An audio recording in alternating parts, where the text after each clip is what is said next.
बिस्मिल्लाहिर्रहमानिर्रहीम। अस्सलाम वालेकुम। मैं डॉक्टर तनवीर अनवर ख़ान आप के लिए अपनी 100 नंबर की कहानी का टाइगर आइज़ का पार्ट 2 हिस्सा लेके आई हूँ। तो आइए हम अपनी कहानी कंटिन्यू करते हैं। आपको मालूम है कि मारिया और सलमान जो थे ये सी साइड पे वॉक करने के लिए गए हैं और तो हम अब ये आगे बढ़ते हैं। तुम और तब सलमान ने प्यार से मेरा हाथ चूम लिया। मैं भी ऐसा करना चाहती थी मगर मैं वहाँ से भाग आई कि मुझे वो डरावनी रात याद आ गई। मारिया रुको, कानों में सलमान की आवाज़ आई मगर मैं दौड़ती हुई ऐसी घर वापस आई कि फिर 5 दिन मुसलसल बिस्तर पर लेटी रही। मैं स्कूल जाना नहीं चाहती थी, बस सिर्फ ये चाहती थी कि सारा वक्त मुंह पर चादर लपेटे बिस्तर में घुसी रहूं। और रात के वक्त मैं छुरी लेकर कमरा कमरा देखती थी कि दराजों में ताले लगे हैं कि नहीं। कान लगाकर जीने पर आती बाहर की आवाज़ें सुनती थी। मैं उस रात को भूल जाना चाहती थी, उन अखबारात को भूल जाना चाहती थी जो मेरे दराज में रखे थे।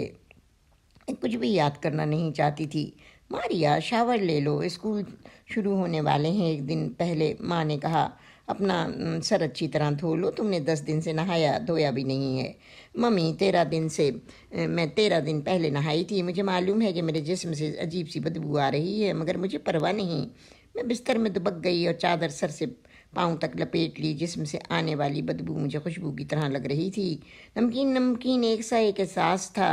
प्लीज़ अब तुम कल सुबह तक स्कूल जाने के वक्त का इंतज़ार मत करो, अभी से तैयारी कर लो कल की, अम्मी ने कहा। ऐसा महसूस हो रहा था जैसे सुबह मैं एकदम छलांग लगा कर उठूँगी और शावर लेने घुस जाऊंगी। मम्मी ने मुझे बुलाया। सुन रही हो मारिया, मेरी खातिर, अपनी मम्मी की खातिर बात सुनो, ओके।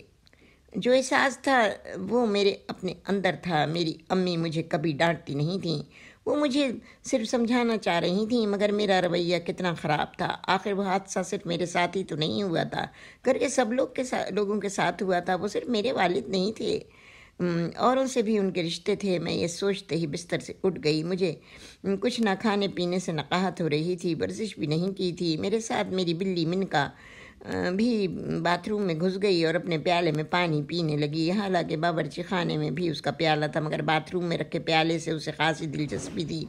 मिनका बड़ी खूबसूरत थी, सफ़ेद सफ़ेद पंजे मेरे बड़े अच्छे थे। जब मेरी 12वीं सालगिरह थी उस वक्त वो मुझे तोहफे में मिली थी।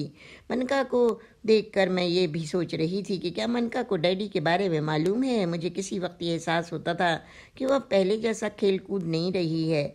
उस रोज़ के बाद से वो भी गोल गोल एक गेंद की तरह पड़ी सोती रहती थी, बिल्कुल मेरे पैरों के पास। क्या पता वो मुझे कुछ सुकून देना चाहती हो, किसे मालूम। बेज़बान जानवर है, उस के इजहार का यही तरीक़ा हो।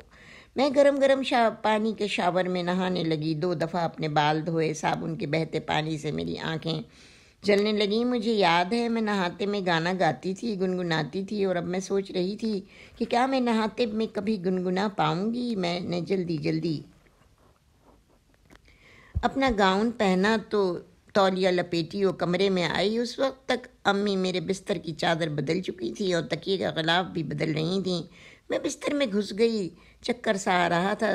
तुम्हें मारिया ये सब नहीं करना पड़ेगा। मम्मी मेरी तबीयत ठीक नहीं है, मैंने साफ तकिए पर सर रख के कहा। मम्मी मेरे बेड के कोने पर बैठ गई। मुझे याद है जब मेरा पहला दिन था हाई स्कूल में तो मेरे पेट में शदीद दर्द हो गया था और मैं स्कूल जाना नहीं चाहती थी। मम्मी ने मुंह पर आए हुए अपने बालों को झटका देकर कहा। बाल पीछे चले गए और वो मेरा हाथ अपने हाथ में पकड़कर बैठ गईं। ये बात नहीं है मम्मा, मैंने कहा। मुझे मालूम है मारिया, आंसू माँ की आंखों से बह रहे थे। तुम समझती हो कि मुझे मालूम नहीं।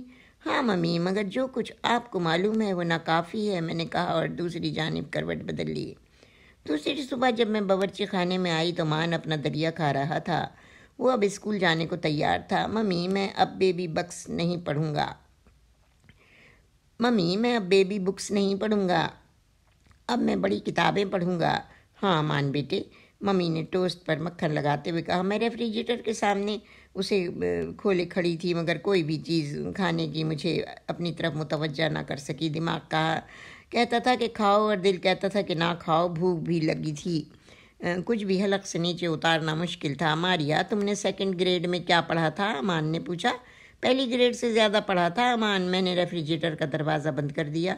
अमान, मुझे उम्मीद है कि तुम ये टोपी पहनकर स्कूल नहीं जाओगे। क्यों नहीं? तुम एक ड्रैकुलर नज़र आ रहे हो भाई, इसे मत पहनो। क्या वाकई? कोई बात नहीं, अगर मुझे अच्छा लगता है तो पहनने दो, वो आराम है दे है अमान बेटे। अम्मी ने कहा। आराम दे है मम्मी, उसने टोस्ट का टुकड़ा खाते हुए कहा। मम्मी, क्या आज स्टोर खुलेगा? नहीं बेटा, आज नहीं। तो फिर कब? अमान ने पूछा। मुझे मालूम नहीं, अम्मी ने जवाब दिया। उस रात के हादसे के बाद मम्मी ने स्टोर में कदम भी नहीं रखा था, बल्कि हम में से किसी ने भी वहाँ जाना गवारा नहीं किया था। बस स्टॉप पर लायला मिल गई और बस में हमें 2 सीटें नज़दीक नज़दीक मिल गईं। जब हम दूसरे स्टॉप तक पहुँचे, बस में खासा रश हो गया था। कुछ बच्चे भी बस में खड़े थे। उस रश में मेरी सांस रुकने लगी थी, मेरी हथेलियाँ ठंडी और सुन्न होने लगी थीं और पेट में चुभन सी होने लगी थी और आखिरकार मुझे चक्कर आने लगा। ऐसा लगा जैसे मैं गिर जाऊंगी और मेरा सर ज़मीन की तरफ झुकने लगा। मैंने अगली सीट की पुश्त से सर टेक लिया। तुम ठीक हो? लायला बोली। मैं जवाब न दे सकी। वो अपना मुंह मेरे कान के पास लाकर बोली, तुमने सुबह नाश्ता किया था? नहीं। लायला ने फ़ौरन अपना लंच बॉक्स उठाया। ये नारंगी खाओ। उसने मुझे छिली हुई नारंगी दी। नारंगी का अरक हलक में पहुंचा तो जान में जान आई। स्कूल पहुंचे तो पहली क्लास इंग्लिश की थी। मैं और लायला करीब करीब सीट पर बैठे थे।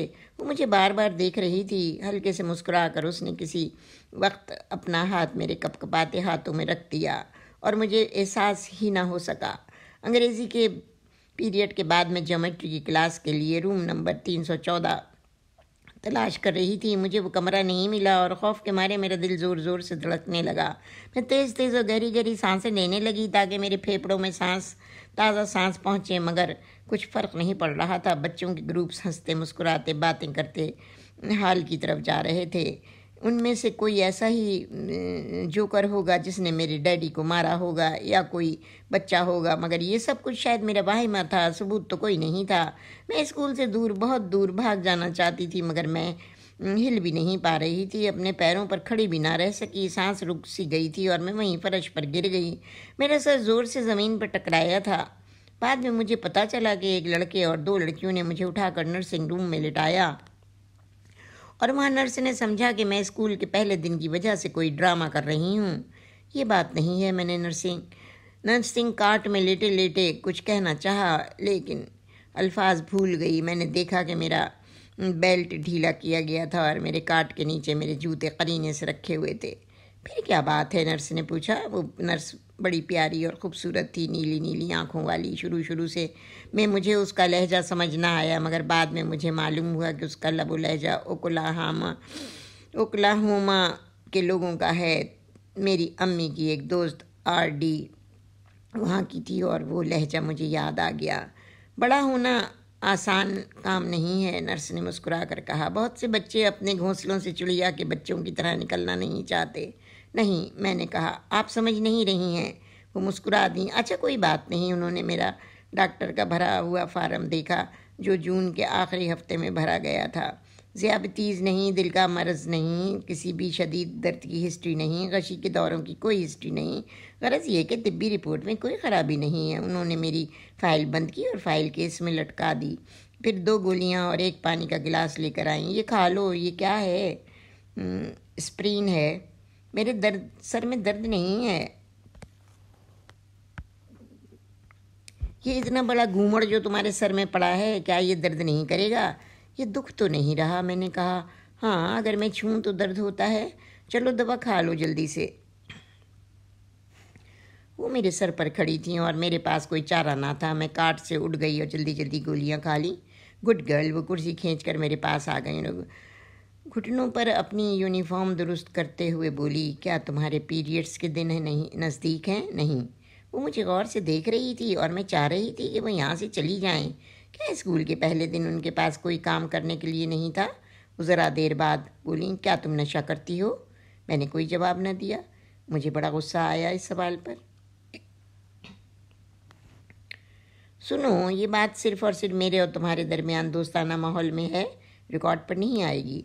नहीं, मैं नशा नहीं करती।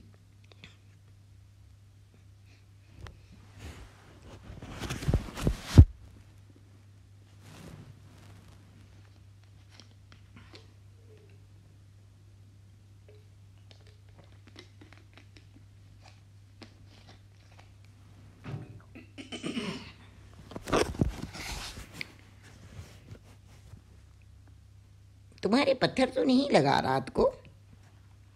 نہیں متلی، الٹی نہیں؟ کیا تمہیں شک ہے کہ تم ماں بننے والی ہو؟ نہیں، تھوڑا بہت چانس بھی نہیں ہے؟ نہیں بالکل نہیں۔ اور اسی لمحے ایک لڑکا کان میں شدید درد کی شکایت لے آیا۔ نرس نے پرائیویسی کے لیے میرے کاٹ کے گرد پردہ کھینچ دیا اور اس لڑکے کو 2 اسپرین دے دیں۔ یہ کھا لو، درد ٹھیک ہو جائے گا۔ اور میں اپنے کاٹ میں کان لپیٹ کر سو گئی۔ اسکول کے دوسرے دن میں لائلہ کے ساتھ پھر نرسنگ روم میں گئی، وہیں کیفیت تھی بالکل۔ اور تیسرے دن جب گئی تو نرس نے کہا، میں اب تمہارے ساتھ کیا کروں ماریا، اب تم ڈاکٹر کو دکھاؤ جا کر۔ اور پھر ممی مجھے ڈاکٹر فاسٹر کی کلینک میں لے گئیں۔ انہوں نے معائنہ ٹیبل پر معائنہ کیا، میری باتیں سنیں اور بولے میرے آفس میں آؤ۔ آفس میں ممی کے ساتھ ڈاکٹر فاسٹر میرا انتظار کر رہے تھے۔ ڈاکٹر کی میز پر ان کی بیوی اور 2 لڑکوں کی تصاویر تھیں جب وہ بچے چھوٹے رہے ہوں گے، اس وقت کی تھی۔ انہوں نے میرے چارٹ پر کچھ لکھا اور مجھے دیکھتے ہوئے بولے، تمہیں سانس لینے میں تکلیف ہے، پھیپھڑوں میں ہوا زیادہ جا رہی ہے۔ تمہیں سمجھ آیا میں کیا کہہ رہا ہوں؟ جی مجھے غشی تو آتی ہے۔ نہیں بیٹی، تم جس طریقے سے سانس لیتی ہو اس کی وجہ سے ہے۔ میں اس وجہ سے لمبی لمبی گہری گہری سانسیں لیتی ہوں کیونکہ سانس لینے میں تکلیف ہوتی ہے اور محسوس ہوتا ہے کہ ہوا کافی نہیں ہے۔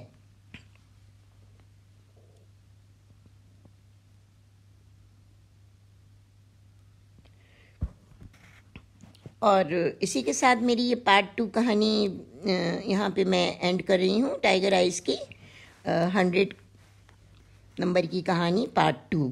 اب ہم پارٹ 3 آپ کے لیے لے کے آئیں گے انشاءاللہ۔ اب مجھے اجازت دیجیے۔ اگر میری کہانی آپ کو پسند آئی ہے تو پلیز میرے چینل کو لائک کریں، سبسکرائب کریں اور شیئر کریں اور بیل کے آئیکن کو دبا دیجیے کہ میں پارٹ 3 بہت جلد آپ کے پاس لے کے حاضر ہوں گی۔ اللہ حافظ۔